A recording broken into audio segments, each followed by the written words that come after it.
লালের কোর্টে কিছু বক্তব্য দিয়েছি, সেই বক্তব্যটাকে ব্যাডলি কিছু সোশ্যাল মিডিয়ার লোকেরা ব্যাডলি উপস্থাপন করেছে, যেটাকে সেই ব্যাডলি উপস্থাপন করাটাকে আমি নিন্দা জানাই। আর সেটা এইভাবে করেছে, লালের কোর্ট আমার জিজ্ঞাসা করেছিল যে আপনি যে সাংবাদিকদের কাছে বলেছেন যে আপনার সঙ্গে খালাস করো, এটা আপনি কীভাবে জানেন? আমি সে প্রসঙ্গে লালের কোর্টে দর্শকদেরকে বলেছি এই কথা যে সাংবাদিকরা যখন আমাকে প্রশ্ন করে যে আপনার আসামির কনসিকুয়েন্স কী হতে পারে, হ্যাঁ, এবং পরবর্তীতে আপনার আসামির সঙ্গে আপনার প্রত্যাশা, সেক্ষেত্রে আমি এই কথা বলেছি যে আমার আসামি, আমি আশা করি, আমি বিশ্বাস করি যে আমার আসামি খালাস করে, এবং সেটা আমি বলতেই পারি। এটা আমার প্রফেশনাল দায়িত্ব। সেইখান থেকে সেই কথাটা বলেছি আমি।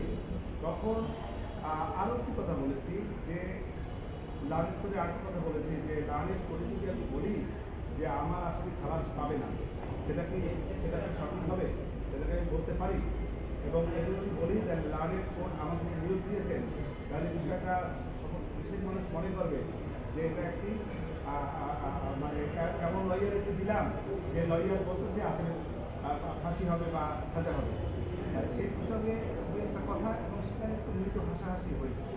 সেইটাকে ব্যাডলি এমনভাবে উপস্থাপন করা হয়েছে যে আমরা কোর্ট এবং প্রসিকিউশন এবং আমি স্টেট ডিফেন্স আমরা নিজস্বভাবে আলাদা আলাদা বক্তব্য করে এরকম বাদে উপস্থাপন করা হয়েছে, যেটা যারা করেছেন আমি জানি যে সাংবাদিক আপনারা করেন নাই, এক শ্রেণীর অসাধু লোকেরা অপসাংবাদিকতা যেটা সাংবাদিকতা করেন নাই, অপসাংবাদিকতা বিশেষ করে এক শ্রেণীর অসাধু ইউটিউবাররা বিভিন্নভাবে বিকৃত করেছে, যেটার জন্য আমি তাদের প্রতি নিন্দা জানাই। এরকম করার যারা করেছেন তারা ঠিক করেন নাই।